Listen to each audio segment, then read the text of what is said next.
Hello Internet, Mark here from the band SixFoot based out of Red Deer, Alberta, Canada. And today I am going to talk to you about when do you set up your instrument. When I say set up your instrument, it can mean as little as putting new strings on to doing, just some bridge adjustments to nut adjustments, and then to an entire, fret leveling, refret. I mean, there's really a variety. There's kind of no limit. I guess the line would be, where are you setting up the instrument and where are you rebuilding it?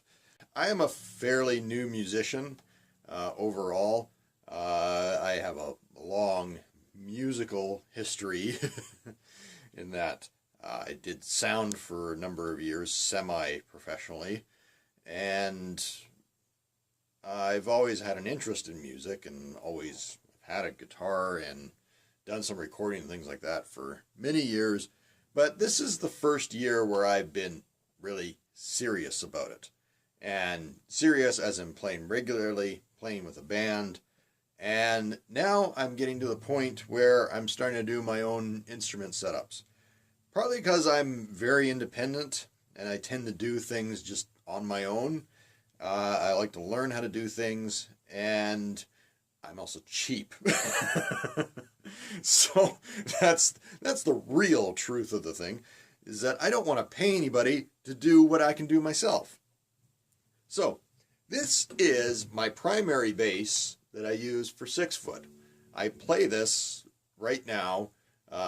We will practice, say, 3 times a week, and so it's getting, 4 to 5 hours of playtime on it, that 3 times a week, basically. I will do maybe a more thorough review on this instrument in the future. When you play that often, it's really only at that time where you start to realize, the instrument starts out in, such a condition, and then after X amount of time, you start to go, boy, this is not sounding right. Something's off with this. Something's not right. Instead of getting that nice, instead of getting a nice,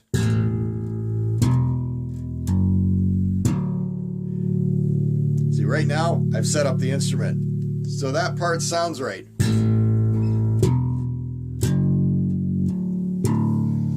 So I get that nice bouncy slap off the thing. And for a while there, it was going like I'd hit it and it'd be like, not quite that flat, but I would hit it and it was just like, what is wrong? It would just kind of go thunk instead of bow.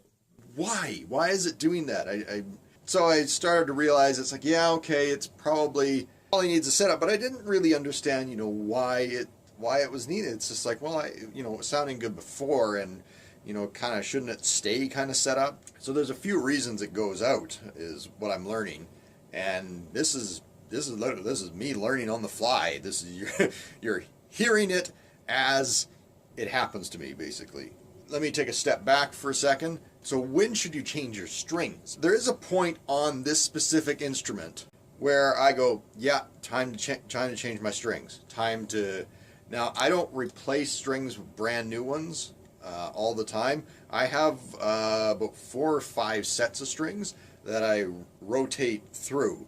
Because what I do is I pull one set off. When I've recycled the strings about 3 or 4 times, I'll go buy a new set and then put them into the pile. I'm still figuring out, when do I throw them out, because I'm cheap. I tune down to drop D when I play. So this is an open D. D, A, D, G. I change my strings, so 5th fret on the D string is now a G, right? I change my strings when this note starts to sound really muddy and flat to me. So when that note really starts to go, nah, and I don't like the sound of it, that's when I change my strings.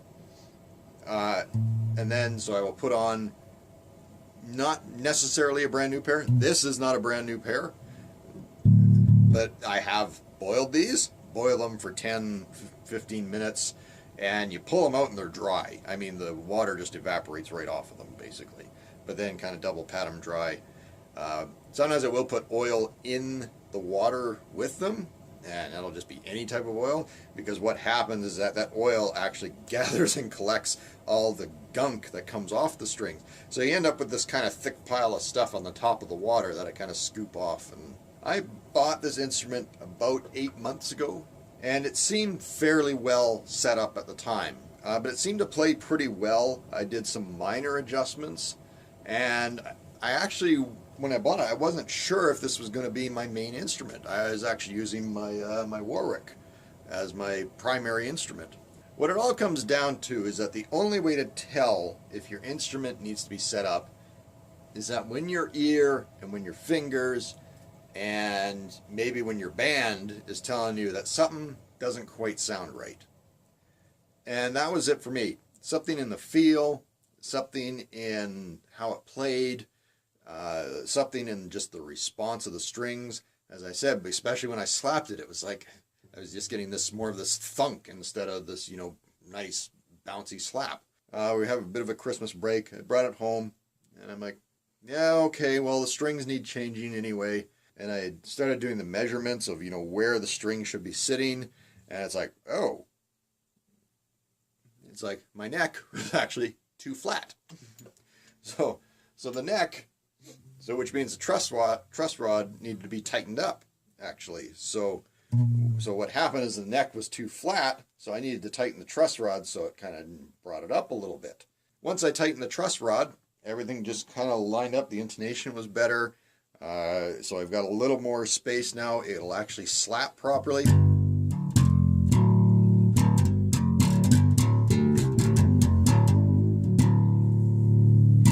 The only thing that is slightly off, and this is very my fault, because I tried to do some nut adjustments up here when I was trying to put 5-string strings on here.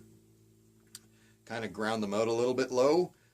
So I've got some buzzy dirt on this G string, right? The D's not too bad, but these two strings are sitting way too low on the first fret. They're sitting way too low.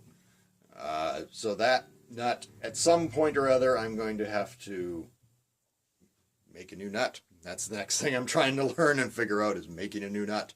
I've got a PVT-40 that needs a nut, and that's what I've been cutting my teeth on, learning to make bass guitar nuts. Here is my recommendation for setting up your own bass.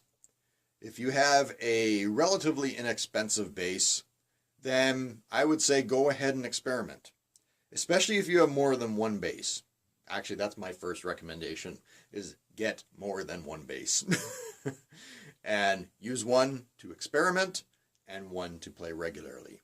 The steps I would recommend: adjusting the truss rod, very easy, no problem, go ahead and do that. Setting your saddle height, your bridge height, no problem, go ahead and do that. Nut adjustment, leave that one for just starting off unless you really have the proper tools for it. And by proper tools, I especially mean files that fit your string sizes very well. Like I said, I screwed that up on this one, so I will have to replace this at some point. For now, considering I don't really use my G string open, and it's fine,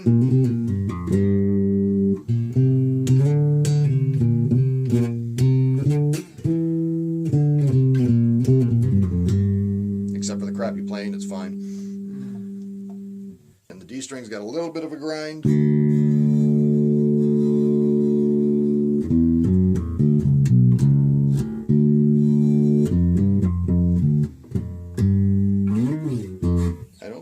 That's going to transfer to the amplifier necessarily. So for now, this is fine for me. So as I said, nut adjustment, leave it. Intonation adjustment, easy, do it yourself. So those three things for sure: nut adjustment, experiment with it, get the proper tools for it, or leave that part to somebody who knows what they're doing. It's the trickiest part of them all, and it takes a little more time and patience to do properly. So this bass is playing relatively properly, except for those couple of issues with the nut, which in my case, I can get around them. Not an issue really. But otherwise, the bass is sounding much better, playing better, and it's ready to roll for another. Now, how that happened, how my neck suddenly went flat, my guess is humidity and temperature adjustments, temperature changes. Where I live has a huge temperature swing, outdoor swing, and a very large humidity swing. We're talking, minus 30 degrees Celsius in the winter and plus 30 degrees Celsius in the summer. So we're talking a 60-degree centigrade swing throughout the year. And humidity adjusts between that. And then when you take it from place to place to place, I take this back to our jam space, it's going to change. Something is going to change in it. Thank you very much for watching. I appreciate it. Please check out SixFootBand.com. All of our links to social media are there. I also have them in the description below. And everybody, please just, do your own work. Rock on.